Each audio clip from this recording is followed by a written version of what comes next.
welcome to our second episode of this series on the history of God's people.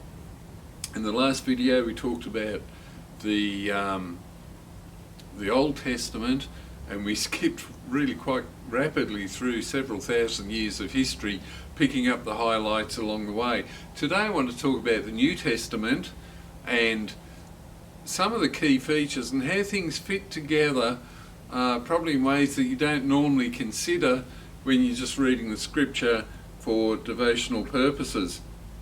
But before we get there, I want to talk about the period between the Old Testament and the New Testament. So the book of Malachi was the last of the Old Testament prophets, and that was written about 400 BC.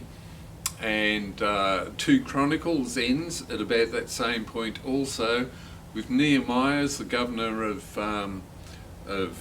Judea, or Judah, and there are several hints in some of the other books, the prophetic books of other governors that were around briefly. So in that time where the Old Testament ends, the people of God were under the Persian Empire, and that extended for quite some time. In fact, till around about 300 BC, the Persian Empire stayed as the dominant power in the region. Then at about 320 through to 198 BC, there was a group of Egyptian rulers called the Ptolemies, and there was a dynasty that lasted during that period of about a bit over 100 years, and they controlled Israel from that time. The interesting thing about the Ptolemies is that even though it was a dynasty that was based in Egypt, it had been itself overtaken by the culture of the Greeks. Prior to that, Alexander the Great had expanded his empire down to Egypt, across the Mediterranean there, and Greek culture was a thing that was taking hold even in Egypt. Following the decline of that particular empire, the next lot were the Seleucids. They invaded Israel around about 198, 199 BC, and they were based in Syria. And after a while, they were fairly relatively benevolent rulers, I suppose you'd say. And from about 142 BC to 63 BC, they allowed Israel a fair amount of autonomy. And so that period was known as the time of the Hasmoneans. And basically, although they were sort of under Syria's control or oversight, they maintained their own systems of laws, etc., and the Syrians pretty much left them alone. And it was at this time that the leaders in Israel embraced Greek culture and Greek values to a far greater extent than had ever happened before. So Greek became a dominant language, even within Israel, as a way of communicating with people from different backgrounds and different ethnic groups. The values of Greece, the exaltation of philosophers and reasoning and all that sort of thing, became a big deal. And at that time also the Pharisees and the Sadducees and the scribes, the different parties in Judaism, became more and more entrenched in their respective roles. I think last time I mentioned that those groups had their genesis in that period immediately after they all returned to Israel. But it was during this intertestamental period, especially during the Hasmonean period, that they sort of became more entrenched, and the battle lines or the distinctions between the different groups became more and more written down, more and more, established. Anyway, 63 BC is the next important date. That's when the Romans invaded Judah and took over control, and Judah, Israel, Palestine, as the Romans referred to it, became basically under Roman rule. So Roman laws became important at that time. The Romans appointed governors, and they appointed kings. So King Herod the Great, as he liked to be called, and his successors were actually foreigners as far as Israel was concerned, but they were the ones that the Romans appointed to rule over that particular part of the world. Now, the Romans regarded their Palestine, Judea area as an area that was quite restive, and they used to have little mini revolts every now and again. People would say, "I'm the Messiah, I'm the one that's come to set you free from the Romans," and generally they'd be put to death by the Romans fairly quickly. But it was Palestine was not, Judah was not a peaceful part of the Roman province, and so they had a fairly big presence of soldiers there to maintain the peace and to maintain Roman rule over the territory. And so we come to the Gospels, to the New Testament period itself. Now the Gospels start, as you expect, with the birth of Jesus, although not all of them do. Matthew and Luke have their particular episodes about the birth of Jesus.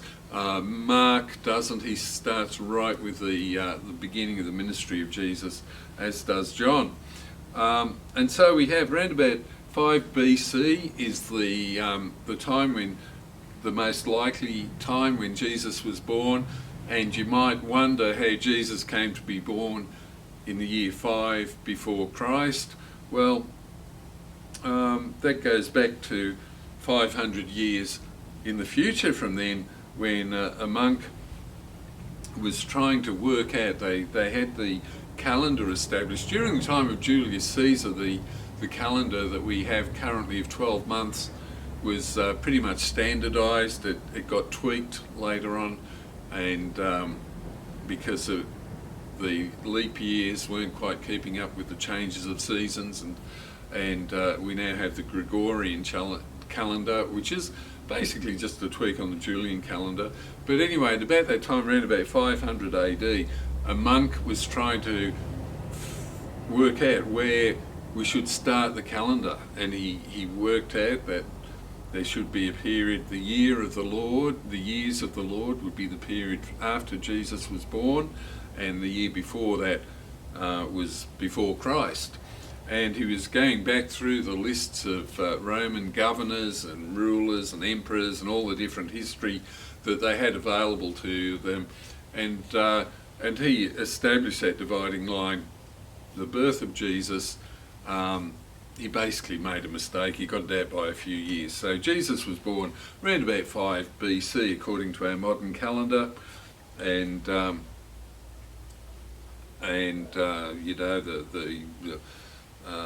paradox, if you will, of Jesus being born before Christ never being considered important enough to change. So we know that Jesus was born around about 5 BC. He was baptised around about 28 AD when he was probably about 32 or 33. This was regarded as an age when a man was old enough and mature enough to take on the role of being a rabbi, and round about the year 30 or 33, Jesus was crucified, he rose from the dead, and Pentecost occurred then 7 weeks later. So that's the rough dates, time scale of the Gospels, covering that period from 5 BC to around about 30 or 33, depending on how you time things there. So that we have 4 Gospels, and they were all written in the period of around about 65 to 70 AD. Dating is really difficult at that time because people did not write copyright 60 AD. We know that fragments of those Gospels were circulating in the church at different times. The scholars of the New Testament go to a lot of trouble to try and make a family tree of the Gospel fragments, so to speak. So we know that the Gospels, as we have them, were finalised in that period. We know they were written before 70 AD because nobody mentions an important historical event that we will get to later on. We have three of the Gospels, Matthew, Mark and Luke, are very similar in their content, and they are often called the Synoptic Gospels. Synoptic, a Greek word meaning with one eye. We're not quite sure of the order in which they were written. It seems that some of them borrowed from others. Your liberal scholars today believe that Mark was the first of those Gospels to be written, and Matthew and Luke borrowed from Mark and then added another book that we don't know of, and the fact that we don't know of it suggests that perhaps that's not the right story. Traditionally, Matthew is the first Gospel written. Mark you could consider a bit of a summary of it, and Luke giving a slightly different take on the same Gospel. Anyway, it doesn't really matter, I guess. The important thing is they were written in that period, 65 to 70. John's Gospel takes a different take altogether on the life of Jesus, whereas the Synoptics seem to spread it over a period of 3 years, Jesus' ministry over a period of 3 years. John condenses it all into 1 year, and he structures his Gospel around the different feasts of the Jews, and he has a lot of stuff that's not in the Synoptics, and they have a lot of stuff that's not in John. So there's some overlap, but there's quite a bit of divergence, and that's not important. We know that it was certainly written before the year 90. Even the most liberal of scholars now says that John's Gospel was written before the year 90, most likely written before 70 as well. Now this is important because it means that the stories that we have about the life of Jesus, including his death and resurrection, were written at a time when people were still alive who were witnesses to those events. So it's not like somebody years later, generations after, tried to make things up. Even Luke said, I didn't see this stuff, but I made the best effort that I could to establish by various eyewitness accounts the events that happened. And so we're confident that the Gospels as we have them, the life of Jesus, is fairly well historically defined by those Gospels. And that's exciting to know, because we're not just talking about somebody's philosophy about religion, we're talking about real events that happened at specific times in history. Okay, the next major book in the Bible is the book of Acts. It was written by Luke and was intended to be a sequel to his Gospel, and it too is a history. It's a history of the early church. So it picks up where his Gospel takes off, around about 30 or 33, in the resurrection of Jesus. There's a few descriptions of events that happened in Acts chapter 1 of the disciples and the risen Lord, and then of course we have the ascension where Jesus is lifted up to heaven, and then the disciples continue to meet together for 10 more days, and the day of Pentecost comes, the pouring out of the Holy Spirit on all flesh, as Peter describes it. And that too is a very exciting episode. No time to go into this today because we're basically looking at a historical overview, but so if we look at the most likely date of Jesus' death and resurrection is around about 33 AD, then we can start to slot other events into the book of Acts, and it's quite surprising when you look at it. So the biggest character in the book of Acts is really the Apostle Paul. He's the one who then determines the expansion of the church although the first few chapters are dominated by Peter. Well, again, you don't get any sense of time scale when you're reading the book of Acts. Is it all happening over a space of a couple of weeks or several years? We don't know. But what we do know is that within a year of Pentecost, Saul, as he was then known, had started to persecute the believers. He believed that they were heretics, that they were a misguided bunch of people who were leading the Jewish people astray, and he started to round them up, to have them arrested and beaten on charges of being heretics. So around about the year 34, he starts his persecution, and we know this is really significant because it tells you that the church was having a big impact on the Jewish community, if nobody else. Saul's persecution of the church then caused a lot of people, a lot of Christians, to flee from Jerusalem and to go to the other parts of the Near East, Israel and Judah and places that were still within the Roman Empire, but were sort of on the boundaries of Israel, so to speak. So Saul started his persecution around about the year 34, about a year after the death and resurrection of Jesus and Pentecost. And a year after, around about the year 35, he had his vision on the road to Damascus. If you remember the story from Acts, Saul, as he was then, had overseen the stoning of Stephen, and then he headed off to Damascus with the letters from the high priest authorising Saul to round up any people, followers of the way, as they were called, and to bring them back to Jerusalem to be basically imprisoned and punished for their wrong thinking. Now, along that road to Damascus, he had an encounter with Jesus and became a Christian. So this event was only a few years after Jesus' death and resurrection. That's pretty significant, isn't it? And then we know that Paul went aside for several years to study the scriptures, to study the Old Testament, to learn more about Jesus, to deepen his understanding of the Holy Spirit and Jesus' role as the Messiah. And we see all that unfolds in his various letters later on to the church at Rome and Corinthians and Galatians, Ephesians and Philippians and so on. So he's converted around about this 35 AD. His ministry trips, again, dates are fairly flexible, but the book of Acts describes 3 missionary trips that he undertook, the first in the year 48, the second in the year 50, and the third in the year 53. Around about the year 58, he was imprisoned.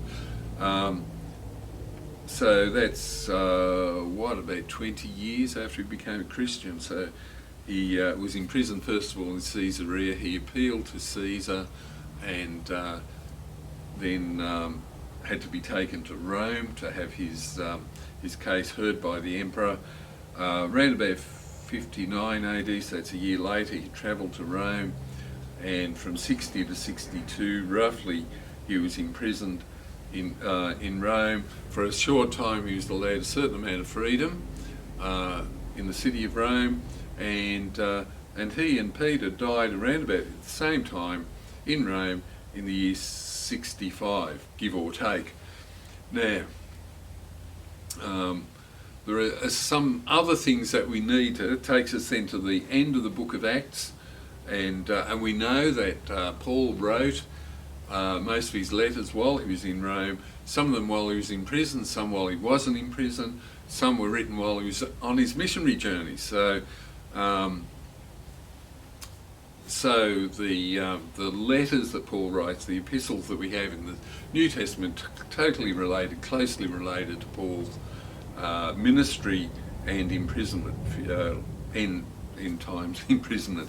Now, while all this was going on with Paul, we need to backtrack to Jerusalem, because the thing about the focus of of Acts, as we have it, is it starts off in Jerusalem and then it moves to other places like Antioch and Ephesus, and follows Paul's missionary journeys. And then Jerusalem doesn't get much of a mention in the book of Acts. So what was happening while all these other things were going on? Well, there was the apostles. Most of the apostles remained in Jerusalem. The church continued to grow there, but there were a couple of other events that sort of dominated people's lives. Around about the year 66, so again we're talking about 30-something years after the death of Jesus, there was a great rebellion. As I said from the beginning, the Jews never really liked being subjected to Roman rules, and there were always messiahs coming and going, so-called messiahs coming and trying to gain support to throw at the Romans. The Romans always beat them and crucified that particular movement, and life continued. Well, in 66 AD, they really did manage to kick the Jews did manage to kick the Romans out of Israel, out of their province of Palestine, and Israel regained its independence. It didn't last long because the Romans didn't like anybody rebelling against them, and so around about the year 70 AD, a Roman general called Titus had recaptured most of what they'd been kicked out of in Israel, and just needed to recapture Jerusalem to bring an end to the rebellion. So 66 AD, the rebellion was held. Around about 68, 69, Titus recaptured most of the land, and in 70 AD there was a great siege around Jerusalem, and those Christians who knew that Jesus had warned them of this horrible, terrible time, the worst of all times, Jesus said, get out of there. And if you remember the gospel stories, Jesus said, when the abomination of desolation comes to the temple, make sure that you flee to the hills, flee from the city. And what had happened, the trigger for the rebellion had been that the Roman soldiers had brought their flags and their banners into the temple area, some of which had the Roman eagle on them, and of course the pious Jews interpreted that as being idols being brought into the temple, and they were just furious, and that was the trigger for that rebellion. And Jesus said, when you see that happen, get out of the city if you're still if you're there. And so those who were followers of Jesus remembered the words of Jesus and got out of the city. The Romans invaded. They besieged Jerusalem in 70 AD and defeated the opposition and basically destroyed the city, including the temple. And the temple was destroyed. All except one wall was destroyed. And there was great weeping amongst the people that observed that, because the ancient city of Jerusalem had been destroyed, and the temple, which Rome actually regarded as a treasure of Rome, was also destroyed. Now it's interesting, it's almost exactly 40 years to the date when Jesus died in 33, or 30 if you go to an earlier timing, that in biblical terms, 40 years was considered to be a generation. And this event, the destruction of the temple in 70 AD, was God's judgment on the Jewish people for rejecting Jesus. It marked the end of the old covenant and the beginning and the establishment of the new covenant. And it was like God allowed a generation, a transition period, in the same way that he had with the Exodus, when the Jewish people left Egypt and entered the Promised Land, there was a 40-year period in which the old generation left Egypt, all died out. It's like God was saying, here's another 40-year period. Take note, a new covenant, a new period in the history of God's people is about to be, is being established. And so the temple was destroyed in 70. Jerusalem was destroyed in 70, and basically that was the end of the old style, if you like, temple worship forever until today. Now in Rome during those periods, this is important to note too, because it reflected on the conduct or the composition of the church. So back in Rome, around about the year 50 AD, the Emperor Claudius was having political troubles, and he decided to expel all the Jews out of the city of Rome. And that meant a couple of things. You remember in the book of Acts, Paul met up with a couple called Priscilla and Aquila, I think in Ephesus from memory, I should have looked that up. But they were Jews from Rome who'd been expelled by Claudius in 50 AD. It also meant that the church in Rome consisted almost entirely of Christians. Christians weren't expelled from Rome at that time, but the Jews were.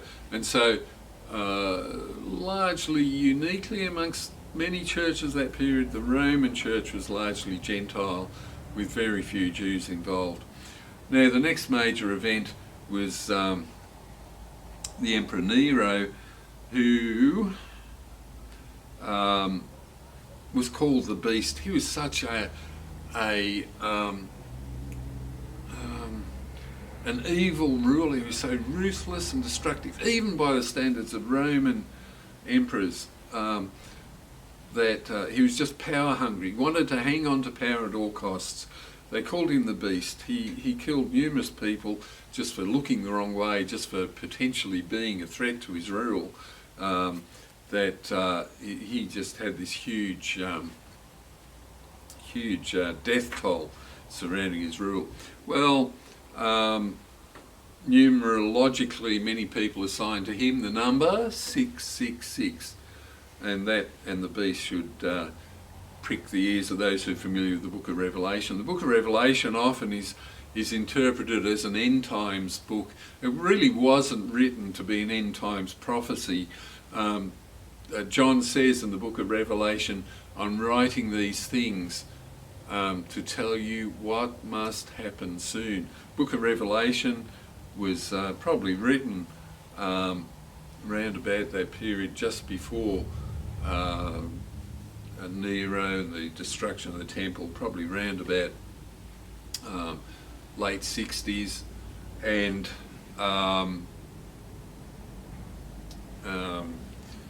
much of what he writes about is the destruction. It's a symbolic description of the power plays between the Great Babylon, which is the system of the world, which is the Roman Empire, the beast, which represents the emperors of the Roman Empire, and also the Jewish priestly leaders who had actually allied themselves with the beast at the expense of the Christians. Anyway, so Emperor Nero,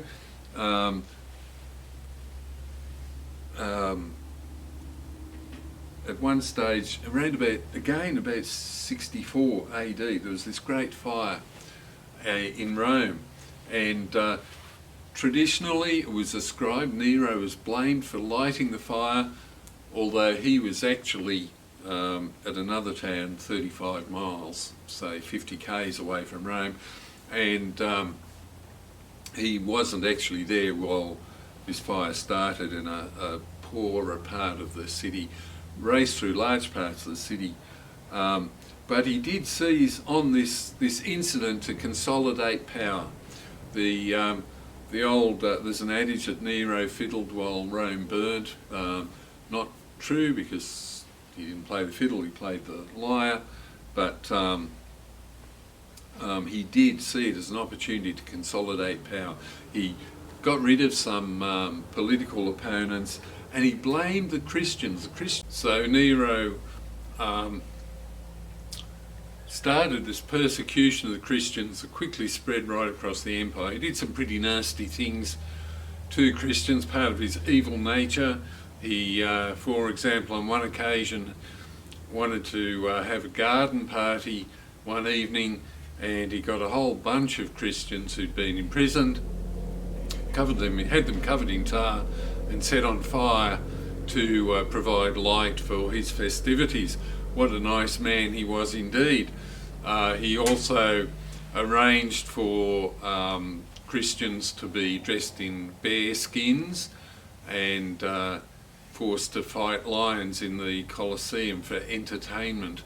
This then set off an empire-wide persecution of Christians all over the place. It was so severe that when it came to an end, people who did not bear any scars of violence of any form became suspicious in the eyes of the church. They became suspect because they must have compromised, it was thought, to have got through that time without any attempts on their lives or torture or such like. Well, that brings us to the end of the New Testament period. Really, it all comes to an end round about the year 70, both in Jerusalem and Rome. The church continued to expand over the next few hundred years, although it remained an unrecognised and illegal religion for most of that time, till the Emperor Constantine, around about the year 300. We're going to talk about that some more in the next episode.